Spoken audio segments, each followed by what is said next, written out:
I guess diabetes is definitely another therapeutic area where there have definitely been a lot of FDA delays. And is this a reason just because there are so many current therapies on the market for diabetes? And are there certain areas where, large pharma is shying away from that you see as a trend as a result of, I guess, higher bars at the FDA for approval? And I guess, is this sort of, tying it back to innovation, certain areas, for example, cardiovascular, diabetes, where there are already a lot of therapies on the market, do you see this sort of impeding innovation in the future where large pharma is shifting away from these primary care markets? Certainly. Many of the major pharmas are going more into specialty markets and less into these broad-based markets. I think one of the as a venture investor, one of the key things where you don't want to be is sort of in no man's land. So if you can't clearly show in a phase 2 clinical trial that you have a differentiated product where significantly better side effect profile, let's say less edema or weight gain or whatever, it has to be meaningfully different. If you can only show a slight change, the pharmaceutical companies are not going to reward you with a huge acquisition. So when you're looking at a bunch of different companies that are all, starting phase 1 clinical trials, and you have to sort of predict what's going to happen, where this money that we're going to invest is going to take us 3 years, and the bet on an orphan company might be, okay, we're gonna have efficacy in 10 patients, and we're going to know that it works, and there's certainly going to be about 8 interested buyers.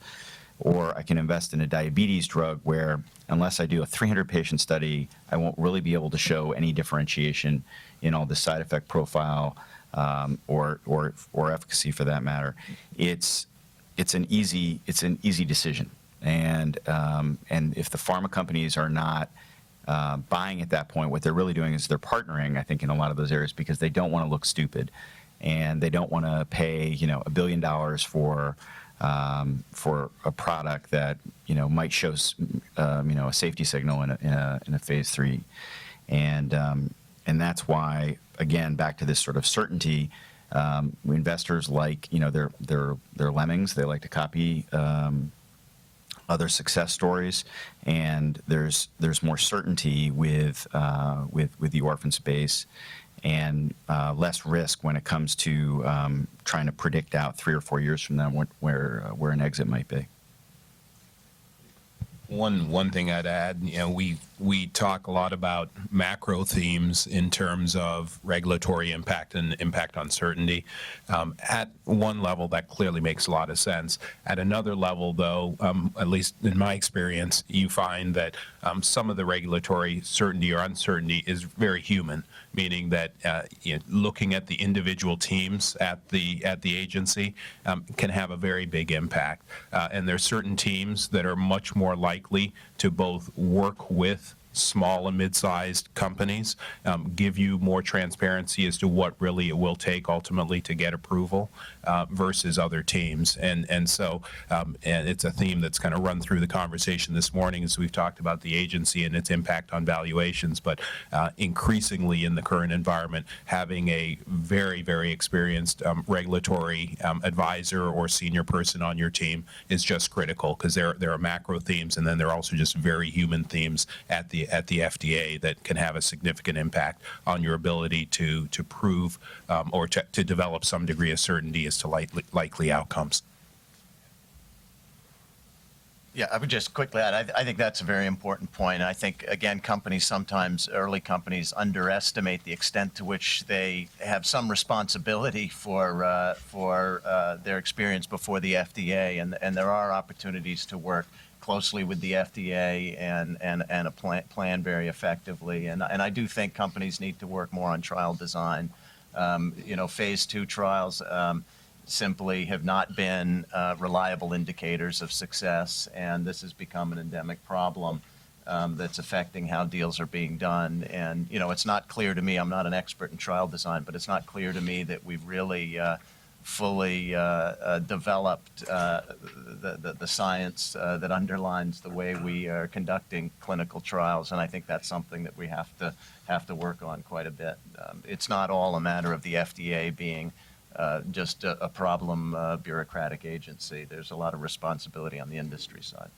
And I'll just add one thing to that. I think that's a great point in terms of M&A, because we've been involved in a number of situations where a pharma company has done some kind of transaction, M&A, with a phase 1 or phase 2, and discovered, much to their disappointment, that the trial needs to be redone, either because of data integrity issues or dosing issues. And so I think from a value creation point of view in the earlier stage, and again, so this is a bit out of my area, but eventually, our companies get involved in this. It's very important to do these early stage things correctly. And I think nobody wants their public company to buy a pig in a poke. And so, we wouldn't reward a pharma company for buying $1 billion early stage company and then having to spend another $1 billion to get it correctly.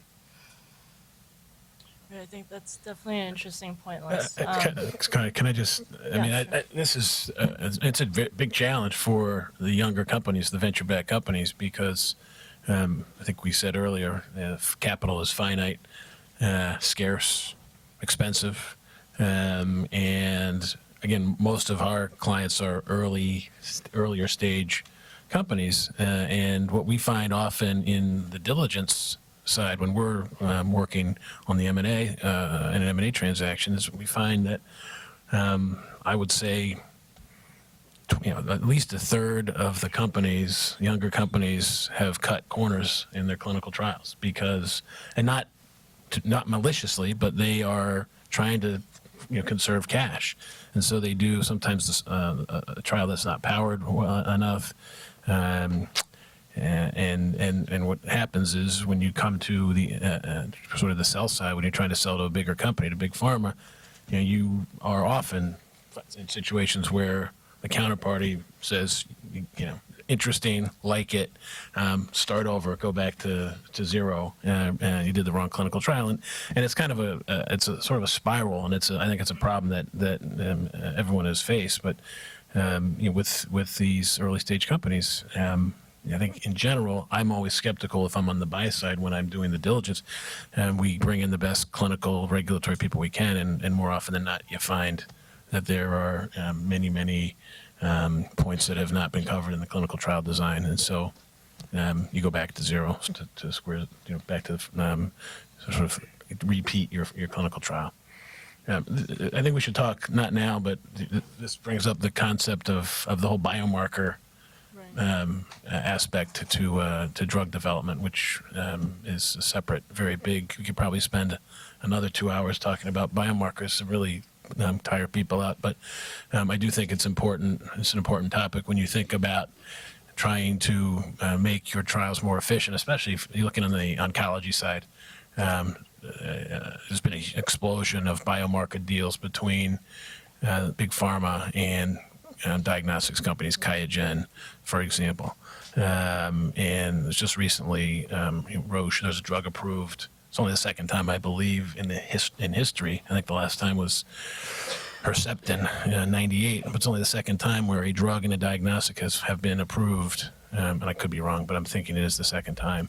And that was Zelboraf and with a Roche companion diagnostic test. So, I think you're going to see that trend continue. And that will, I think, help trial design, help conserve cash and be more efficient, both in the trial but also in monitoring the disease, so for follow-up.